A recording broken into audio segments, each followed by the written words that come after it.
नमस्कार दोस्तों, स्वागत है आपका हमारे इस चैनल आचार्य जागेंद्र मिश्रा में। 26 मई 2021 चंद्र ग्रहण, सूतक काल ग्रहण समय गर्भवती महिलाएं क्या करें। दोस्तों, थंबनेल देखकर समझ ही गए होंगे, बहुत सारी ऐसी गर्भवती महिलाएं होती हैं, उनके मन में हजारों तरह के सवाल होते हैं। लेकिन सवाल तब बहुत ज़्यादा हो जाते हैं जब अगर कभी ग्रहण आ रहा है तो ग्रहण के टाइम बहुत सारे सवाल ऑलरेडी बहुत ज़्यादा आने लगते हैं, क्योंकि बहुत सारे नियम कानून होते हैं और लोगों का ये भी मानना होता है कि अगर नियम कानून का अच्छे से पालन नहीं किया गया तो गर्भवती महिलाओं को बहुत सारे नुकसान झेलने पड़ सकते हैं या फिर बच्चे को कोई नुकसान हो सकता है। तो इसमें कितनी ज़्यादा सच्चाई है या फिर आपको क्या क्या करना चाहिए, क्या नहीं करना चाहिए, साथ ही साथ में आपको ये भी बताने वाला हूँ। ये जो आने वाला नियर फ्यूचर में चंद्र ग्रहण है जो 26 मई 2021 को लगने वाला है, इसके टोटल अवधि क्या है और कब से शुरुआत होगी, कब क्या सूतक काल टाइम है, इसका सबके बारे में विस्तार से डिस्कस करूँगा। तो प्लीज़ वीडियो को शुरू से लेकर लास्ट तक ज़रूर देखिएगा। सबसे पहले आप लोगों को पता है कि नियर फ्यूचर यानी कि 26 मई 2021 को आने वाला है चंद्र ग्रहण, जो कि पूर्ण चंद्र ग्रहण है। और ये चंद्र ग्रहण पूर्ण होने के साथ साथ उपछाया चंद्र ग्रहण है, तो इसमें सूतक काल मान्य नहीं होता।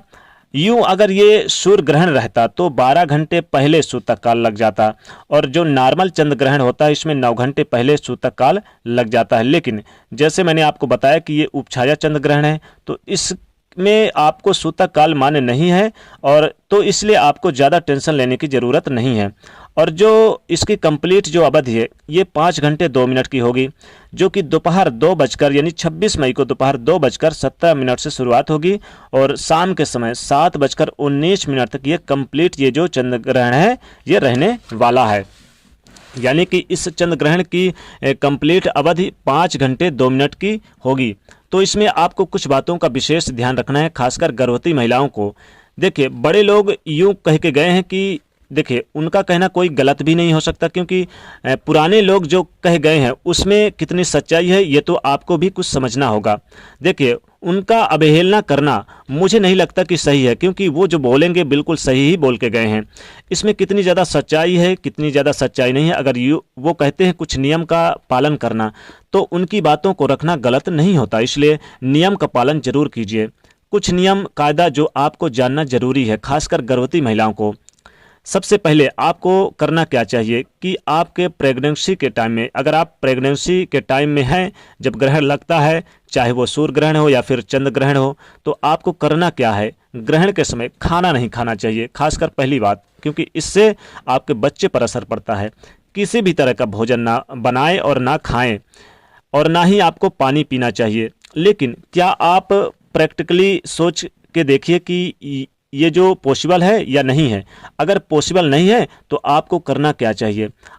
उपाय के तौर पर देखिए, अगर आप खाने के वस्तुओं के ऊपर तुलसी के पत्ते डाल दें चंद्र ग्रहण लगने से पहले, जो पीने का पानी है उसके ऊपर आप सिर्फ तुलसी के पत्ते रख दीजिए। ऐसा माना जाता है कि जितने भी दुष्प्रभाव होते हैं या फिर गलत जो किरणें या अशुभ किरणें गिरती हैं ऊपर से, वो कम होती हैं, वो इसमें उसका प्रभाव नहीं होता। इन चीज़ों को आप करके देख लीजिए तो आपके लिए फ़ायदेमंद साबित होगा, क्योंकि प्रेगनेंसी में लेडीज इतने लंबे समय तक बिना खाए पिए, बिना पानी पिए नहीं रह सकती। और जैसा हमने आपको बताया कि इसमें सूतक काल नहीं लगने वाला है, लेकिन फिर भी 5 घंटे का जो टाइम होता है वो एक लंबा टाइम होता है। तो इस समय में आपको चाहिए कि क्या है, देखिए आप खा पी लीजिए, लेकिन बस आपको अपने खाने पीने की वस्तुओं पर पहले तुलसी का पत्ता जरूर रख लेना है। क्योंकि जो प्रेगनेंसी टाइम पे हैं, गर्भवती महिलाएं हैं, उनके लिए देखिए पॉसिबल नहीं होता है, 5 घंटे बच्चे पर असर पड़ता है, उन्हें पानी पीने की यानी प्यास लगती है। तो आप करें क्या, देखिए खा पी सकते हैं, लेकिन आप तुलसी का पत्ता रखकर ही खाइएगा। ये नियम कायदा कानून इसका पालन करना चाहिए। इसमें यह भी माना जाता है कि आपके बाथरूम का उपयोग नहीं करना चाहिए, आपको जैसे लेटना नहीं चाहिए और इसमें सोना नहीं चाहिए आपको। अगर आपको लगता है कि आपको आराम करने की ज़रूरत है तो आप बेशक आराम कर सकते हैं, लेकिन बाहर मत निकलिए, क्योंकि बाहर निकलना विशेष यानी हानिकारक होता है। इसकी जो गलत किरणें होती हैं, दुष्प्रभाव किरणें होती हैं, वो आपके ऊपर गलत असर डालेंगी, बच्चे पर गलत असर डालेंगे। एक उपाय करें, अगर आपको बाहर यानी बहुत ज़्यादा निकलना ज़रूरी है तो अपने हाइट की एक धागा ले लें और अपने हाइट नाप लें। नाप के आप सिर्फ दीवार पर उसे आप चिपका दीजिए, किसी वस्तु के द्वारा चिपका दीजिए, किसी की मदद से चिपका दीजिए। ऐसा करने से माना जाता है कि आपके बदले में वो धागा खड़ा है। बस इसका और कोई लॉजिक नहीं है।